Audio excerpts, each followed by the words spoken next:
C number দেওয়া আছে, it dazzles our eyes and soothes our heart. আমরা দেখেছি যদি অ্যাফার্মেটিভ সেন্টেন্স এন দ্বারা যুক্ত, যদি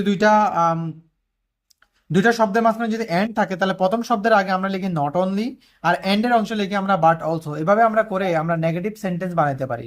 তো আমরা এটাকে বানাই, তাহলে ইট ডাজলস আওয়ার, প্রথম শব্দের আগে আমরা লিখবো নট অনলি, তার প্রথম শব্দটা লিখে ফেলবো, আর এন্ডের অংশ আমরা লিখবো but also,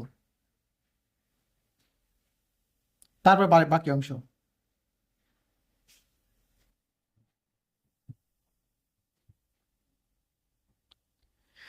it dazzles our eyes and soothes our heart. যদি এটাকে নেগেটিভ করি তাহলে it dazzles our not only eyes but also soothes our heart. তো এন্ড দ্বারা যুক্ত যদি দুইটা শব্দের মাঝখানে যদি এন্ড থাকে, প্রথম শব্দটার আগে আমরা লিখবো যে নট অনলি, বাকি এন্ডের অংশ লিখবো আমরা বাট অলসো। এভাবে আমরা অ্যাফার্মেটিভ সেন্টেন্সকে নেগেটিভ করবো এন্ড যুক্ত সেন্টেন্সে। ওকে।